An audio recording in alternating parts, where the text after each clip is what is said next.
नमस्कार साथियों, सीवी विकल आईटीआई गुरु में आप सभी का स्वागत है। यूपी आईटीआई की तीसरी मेरिट लिस्ट के लिए आईटीआई फॉर्म में करेक्शन करना होता है।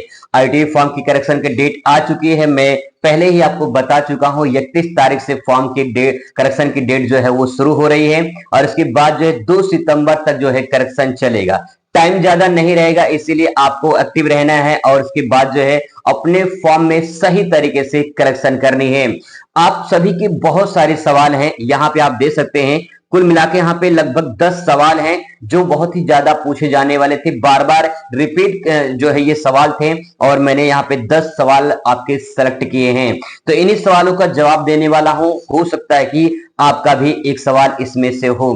तो चलिए शुरुआत करते हैं और बात करते हैं दोस्तों यहाँ पे कि आप आईटीआई के फॉर्म में करेक्शन कैसे करेंगे, क्या क्या उसमें नियम है, कैसे फॉर्म करेक्शन करना है। सब कुछ इस वीडियो में आपको जानकारी मिलने वाली है। इन्हीं सवाल आपके होंगे, जवाब हमारे होंगे, सारा डाउट इस वीडियो में खत्म होने वाला है। तो दोस्तों सबसे पहले बात करते हैं यहाँ पे कि आपके जो सवाल पूछे जा रहे थे वो आप यहाँ पे देख सकते हैं। मैंने यहाँ पे सेलेक्ट किया है। सबसे पहला सवाल है कि आईटीआई फॉर्म करेक्शन कैसे करना है, ये सवाल था। तो अभी आपको बताते हैं कैसे करना है। सारा डाउट आपका क्लियर होने वाला है। इसके बाद जो है आईटीआई फॉर्म में क्या जिला चेंज कर सकते हैं। बहुत सारे लोग जिला चेंज करना चाहते हैं, तो क्या जिला चेंज हो सकता है या नहीं। इसके बाद दोस्तों सबसे ज्यादा जो सवाल पूछा गया था वो था कि क्या आईटीआई का फॉर्म नया भर सकते हैं। बहुत सारे लोग गलती कर दिए हैं, बहुत सारे लोग अभी फॉर्म नहीं भर पाए हैं, तो क्या नया फॉर्म भर सकते हैं, इसके बारे में बात करेंगे। इसके बाद दोस्तों फॉर्म में जो है क्या फॉर्म में करेक्शन करना जरूरी है, फॉर्म में करेक्शन करना जरूरी है या नहीं जरूरी है। आपको बताएंगे कि अगर फॉर्म में करेक्शन करते हैं तो उसके फायदे क्या होंगे और अगर फॉर्म में करेक्शन नहीं करते हैं तो उसके नुकसान भी क्या होंगे, दोनों आपको बता देंगे। इसके बाद दोस्तों फॉर्म में क्या क्या करेक्शन कर सकते हैं, ये बहुत ही मोस्ट इंपॉर्टेंट सवाल है और सबसे ज्यादा पूछा जाने वाला सवाल है कि फॉर्म में आखिर क्या क्या करेक्शन कर सकते हैं। क्योंकि बहुत सारे लोगों के नाम में गलत हो गया है, डेट ऑफ बर्थ में गलत हो गया है, फादर्स नेम, मदर्स नेम, इन सब में गलतियां हो चुकी हैं, बहुत सारी और गलतियां हुई हैं। तो क्या इसको संशोधन किया जा सकता है। किसी का परसेंटेज गलत हो गया है, किसी का रोल नंबर गलत हो गया है, किसी का जो है कुछ और गलत हो गया है, तो क्या उससे सुधारा जा सकता है, उसके बारे में चर्चा करेंगे। और इसके बाद तो फॉर्म में कौन कौन करेक्शन कर सकते हैं। जिनका फर्स्ट लिस्ट में नाम आया है क्या वो करेक्शन कर सकते हैं, जिनका सेकेंड में आया है क्या वो करेक्शन कर सकते हैं, या जिनका नाम नहीं आया है क्या वो करेक्शन कर सकते हैं। बात करेंगे इसके बारे में डिटेल में आपके सामने।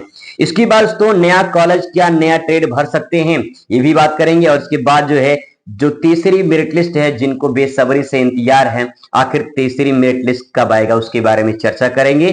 क्या डायरेक्ट एडमिशन करा सकते हैं आईटीआई में, इसके बारे में ही बात करेंगे। डायरेक्ट एडमिशन होता है लेकिन कब होगा ये आपको बताने वाले हैं। क्या फॉर्म में करेक्शन करने की फीस भी लगेगी, आपने एक बार फीस पेमेंट किया है, क्या दोबारा फीस पेमेंट करना होगा, डिटेल में चर्चा करेंगे। तो चलिए दोस्तों शुरुआत करते हैं और आपके सामने पहला सवाल यहां पे आ चुका है कि जो है आईटीआई फॉर्म में करेक्शन जो है कैसे करें। देखिए आईटीआई फॉर्म में करेक्शन 31 तारीख से आपका शुरू हो रहा है, यानी कल से जो है स्टार्ट हो रहा है। तो ऑफिशियल वेबसाइट पर जो है करेक्शन होगा। करेक्शन कैसे करना है, सही तरीके से कैसे करना है, ये मैं आपको कल अपडेट करूंगा। एक प्रॉपर वीडियो बनाकर आपके सामने लेकर आऊंगा, उसे आप देखकर करेक्शन करेंगे तो हो सकता है कि आपका गवर्नमेंट में नाम आ जाए। ठीक है, तो फॉर्म करेक्शन करने की चिंता ना करें आप लोग, मैं आपको अपडेट करूंगा कैसे फॉर्म में करेक्शन करना है। चलिए अगला सवाल दोस्तों है कि क्या जिला चेंज कर सकते हैं।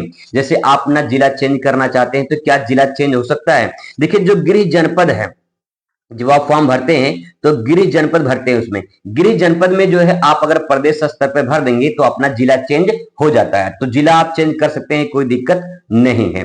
इसके बाद दोस्तों बात करते हैं क्या नया फॉर्म भर सकते हैं। सबसे ज्यादा सवाल पूछा जाने वाला यही था कि क्या नया फॉर्म भर सकते हैं। तो मैं आपको अगर एक लाइन में बता दूं तो नया फॉर्म अभी आप नहीं भर सकते हैं। नया फॉर्म भरने के लिए आपको वेट करना पड़ेगा चौथी मेरिट लिस्ट में, यानी जब तीसरी राउंड जब आ जाएगी, इसका एडमिशन पूरी तरह से खत्म हो जाएगा, तब इसके बाद जो है चौथी मेरिट लिस्ट के लिए नया फॉर्म जारी होगा। तो उस टाइम पे आप फॉर्म भर सकते हैं। ठीक है, जो भी बची सीटें रहेंगी, जो भी गवर्नमेंट में प्राइवेट में रहेगी, उसमें आप अप्लाई कर पाएंगे। इस बार अप्लाई नहीं कर पाएंगे, नया फॉर्म आप नहीं भर सकते हैं। ठीक है, चलिए बात करते हैं अगला कि फॉर्म में जो है करेक्शन करना जरूरी है। ये बहुत लोग का डाउट था कि क्या फॉर्म में करेक्शन करना जरूरी है।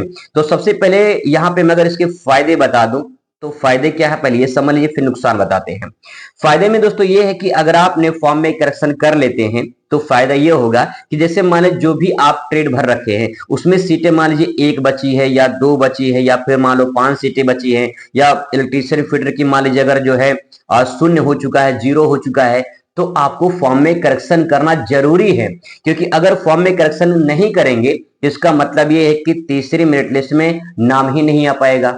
जब जो सीटें बची नहीं है तो नाम कैसे आएगा आप सोच सकते हैं। इसका मतलब दोस्तों ये है कि अगर आप फॉर्म में करेक्शन कर लेंगे तो आपको फायदा होगा। पहले बची सीट जो बची सीटें हैं उसकी लिस्ट जारी होगी, ठीक है, लिस्ट जारी होगी। आप लिस्ट देखिए, जिस कॉलेज में जिस ट्रेड में जितनी ज्यादा सीटें बची हों उसको आप अप्लाई करिए तो आपका नाम वहां पे आने की संभावना ज्यादा रहेगी। यही सही तरीका है और यही फायदा इसका है। नुकसान क्या है? नुकसान मैंने आपको ये भी बता दिया कि अगर मान लीजिए कहीं पे 1 सीटें बची हैं, कहीं 2 सीटें बची हैं, कहीं 5 सीटें बची हैं और आपका मान लीजिए 60% है या फिर 65% है या फिर 70% है और किसी का 80% हुआ, किसी का 85% होगा, इन लोग का भी नाम नहीं आया है, तो पहले नाम 80, 85, 70 वालों का आएगा, 60, 65 का नाम नहीं आएगा। तो इसका मतलब ये है कि आप करेक्शन अगर करते हैं तो फायदा आपको जरूर मिलेगा। और उसका नुकसान भी है कि परसेंटेज कम होगा, करेक्शन नहीं करेंगे तो उसी पे आपकी मेरिट बन जाएगी, फिर नाम नहीं आएगा, दिक्कत हो जाएगी।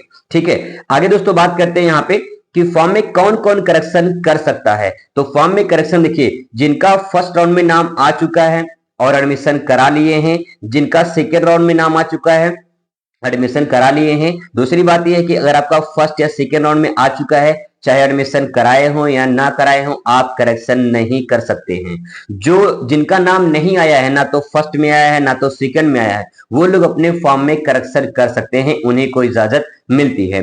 अब मान लीजिए अगर आप में फॉर्म में करेक्शन करना चाहते हैं तो आपको उसके लिए तीसरी जो मेरिट लिस्ट है, जब इसकी एडमिशन खत्म हो जाएगी तब इसके बाद जो है आपकी लिस्ट जारी होगी चौथी राउंड के लिए, तब आपको वेट करना पड़ेगा उसके लिए। ठीक है, चलिए बात करते हैं यहाँ पे अगला पॉइंट, ये सबसे इंपॉर्टेंट है। देखिए भैया, तीसरी जो राउंड है इसमें जो है आप नए कॉलेज नए ट्रेड यही भरने के लिए ही आता है, करेक्शन करने के लिए। ठीक है, तो बिल्कुल आप नया कॉलेज और नया ट्रेड भर सकते हैं। जो पुराने कॉलेज हैं उनको हटा सकते हैं, पुराने ट्रेड जो है उनको हटा सकते हैं, नया कॉलेज नया ट्रेड ऐड कर सकते हैं। जो है जैसे मान लीजिए अगर आपने फॉर्म में 2 कॉलेज भरे हैं तो 3 कर सकते हैं, अगर आप 2 ट्रेड भरे हैं तो 4 कर सकते हैं, अगर आप 4 ट्रेड भरे 5 ट्रेड भरे हैं तो उसमें 2 कर सकते हैं। कहने का मतलब यह है कि ट्रेड और कॉलेज को घटा बढ़ा सकते हैं। सबसे बड़ा करेक्शन यही होता है और मेन चीज करेक्शन करने ये इसीलिए आता है, और करेक्शन कुछ नहीं होता इसमें ज्यादा। ठीक है, अब दोस्तों बात करते हैं इसमें क्या डायरेक्ट एडमिशन जो है करा सकते हैं। देखिए डायरेक्ट एडमिशन जो है आपका अभी नहीं हो पाएगा,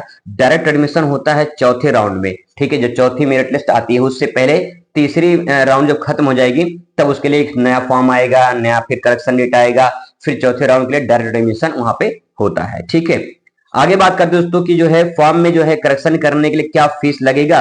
भैया फीस नहीं लगता है, करेक्शन करने के लिए कोई फीस नहीं, 0 रुपया है, क्योंकि आपने पहले एक बार फीस पेमेंट कर दिया है तो कोई भी आपका जो है यहाँ पे जो है पैसा नहीं लगेगा।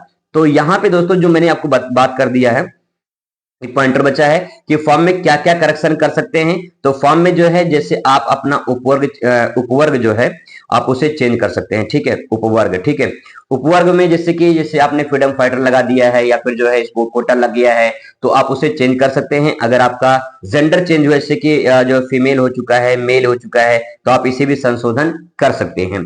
तो दोस्तों ये कुछ सवाल थे जिसे आप जो है यहाँ पे समझ सकते हैं। हाँ, तीसरी मेरिट जो लिस्ट है ये कब तक आ जाएगी, तो तीसरी मेरिट लिस्ट 2 तारीख तक करेक्शन चलेगा, 2 के बाद आपकी तीसरी मेरिट लिस्ट आएगी। यानी मान के चलिए कि जो है सितंबर के फर्स्ट वीक में आपकी थर्ड जो मेरिट लिस्ट है वो जारी हो जाएगी। मान के चलिए कि 5 या फिर 6 सितंबर के आसपास आपकी तीसरी मेरिट लिस्ट भी जारी हो जाएगी। जैसे डेट आएगा आपको सूचित किया जाएगा।